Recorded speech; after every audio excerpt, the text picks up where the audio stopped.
जीवन एक गरीब दूध वाला था। वो गांव में घूम घूम कर दूध बेचा करता था। दूध ले लो, दूध, गाय का दूध, ताजा ताजा दूध। भैया 1 लीटर दूध दे दो। गांव के कई लोग जीवन से दूध खरीदते थे और दूध बेचकर कमाए हुए पैसों से जीवन के परिवार का गुजारा हो रहा था। पर जीवन की पत्नी राधा हमेशा उसे नई गाय खरीदने की सलाह दिया करती थी। हमारी गाय बूढ़ी हो चुकी है, अब ये ज्यादा दूध भी नहीं देती।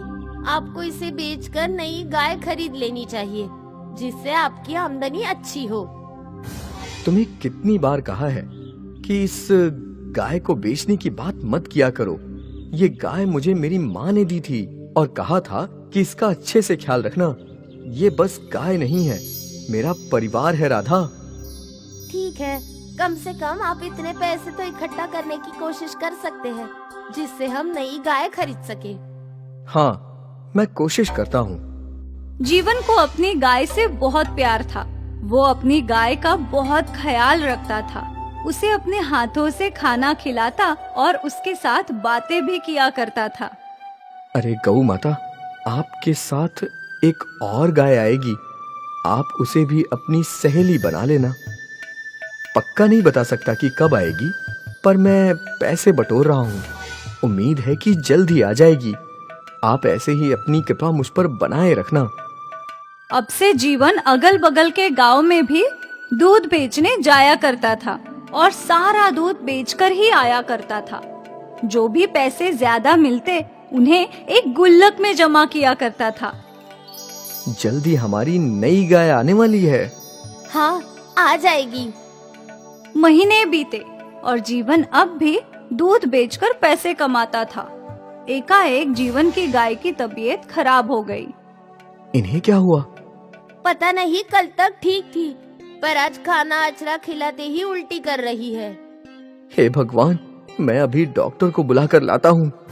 जीवन दौड़ते हुए पशुओं के डॉक्टर के पास गया और उन्हें अपने घर ले आया। ये देखिए डॉक्टर साहब, मेरी गौ माता कुछ भी नहीं खा रही हैं, बस उल्टियां कर रही हैं। लगता है इनका पेट खराब है और ये बहुत कमजोर भी लग रही हैं। ये समस्या कितने दिनों से हो रही है? कल रात तक तो गौ माता ठीक थी, बस एक ही दिन में ऐसी हालत, ये चिंताजनक है। खैर, मैं दवाइयां दे देता हूँ, देखते हैं क्या बदलाव होता है। जी। डॉक्टर ने गाय को इंजेक्शन लगाया और कुछ बड़ी बड़ी गोलियां गौमाता के मुंह में डाली। मेरी गौ माता कब तक ठीक हो जाएंगी डॉक्टर? कुछ कह नहीं सकते। गाय की उम्र हो गई है। अगर दवाइयों ने सही असर किया तो जल्द ही ठीक हो जाएंगी। मैं कल सुबह वापस आऊंगा जांच करने। ठीक है डॉक्टर साहब। डॉक्टर चला गया और जीवन रात भर अपनी गौमाता के पास ही बैठा था। अचानक रात को उसकी गौमाता रोने लगी। क्या हुआ गौ माता, क्या हुआ? जीवन की गौमाता के आंसू रुक ही नहीं रहे थे। जीवन को कुछ समझ नहीं आ रहा था। उसने अपनी गाय को गले लगा लिया और रोते रोते पता नहीं कब गौ माता ने दम तोड़ दिया। जब गौ माता ने सांसें लेना बंद कर दिया तो जीवन हक्का-बक्का रह गया। नहीं। वो जोर जोर से रोने लगा। राधा दौड़ते हुए आई। मेरी गौ माता चली गई। राधा, मेरी गौ माता चली गई। राधा को इस बात का अंदाजा था।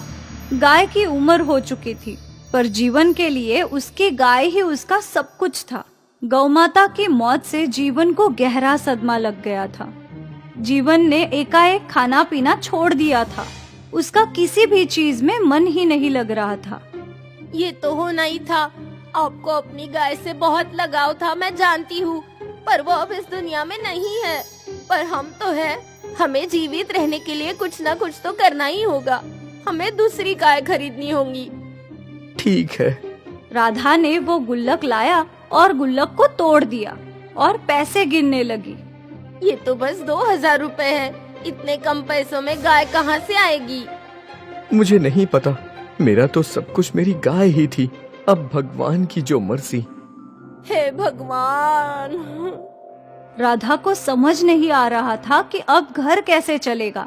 वो भगवान जी से प्रार्थना करने लगी। आप तो कोई चमत्कार दिखाइए प्रभु। रात को सोने से पहले जीवन अपनी गौशाला के पास गया। वो अपनी गौ माता को याद कर रहा था। यहाँ मेरी गौ माता सोया करती थी और वहां मैं उनके पीने के लिए पानी भर के रखता था। अब वो नहीं है तो ये पानी की टाकी भी खाली है। भगवान जी, आपने मेरी गौ माता को क्यों छीन लिया? जीवन फिर से उदास हो गया और घर के भीतर चला गया। जीवन और राधा सो गए और जीवन के सपने में उसकी गौ माता आई। जीवन, तुमने मेरा बहुत अच्छे से ख्याल रखा है।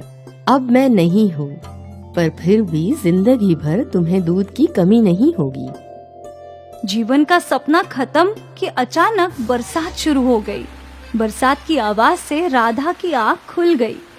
इस मौसम में बरसात? राधा ने खिड़की से झांका तो बाहर बरसात हो रही थी, पर ये बरसात कुछ अलग थी। पानी का रंग सफेद था। ये ऐसी कैसी बरसात?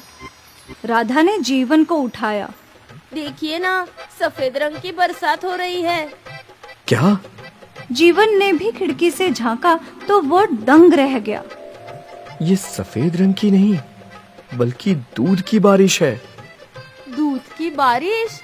गौ माता मेरे सपने में आई थी और उन्होंने कहा कि मुझे जिंदगी भर दूध की कमी नहीं पड़ेगी। हे भगवान! कुछ देर में बरसात रुक गई और फिर राधा और जीवन घर के बाहर आए तो उन्होंने देखा कि बाहर रखे सारे बर्तन और पानी की टांके दूध से भरी हुई थी। इतना सारा दूध! गौ माता ने हमारी जिंदगी संवार दी। धन्यवाद गौ माता। जीवन ये दूध इकट्ठा करके गांव में बेचने लगा। दूध ले लो, दूध, गाय का दूध, ताजे ताजे दूध। गांव वालों ने हमेशा की तरह जीवन से दूध खरीदा, पर जब किसी मरीज ने वो दूध पिया तो उसकी बीमारी ठीक हो गई। देखो बहू, मेरे घुटने का दर्द ठीक हो गया। मेरा फ्रैक्चर भी ठीक हो गया माँ। गांव वाले हैरान थे। जीवन का दूध गांव वालों के लिए अमृत बन गया था। अगली रात फिर से दूध की बारिश हुई। सारे बर्तन और टंकी दूध से भर गई और सुबह होते ही लोगों ने दूध के लिए लंबी कतार लगा ली। बेटा, सुना है तेरे दूध से बीमारी ठीक होती है। मुझे भी थोड़ा दूध दे दे। ये लीजिए अम्मा। दूर दूर से लोग जीवन का दूध खरीदने के लिए आने लगे। एक और जीवन की आमदनी बढ़ गई और दूसरी ओर इस अमृत दूध से लोगों का भला होने लगा। जीवन की गौमाता ने जीवन की जिंदगी संवार दी, दूध की बारिश करवा के।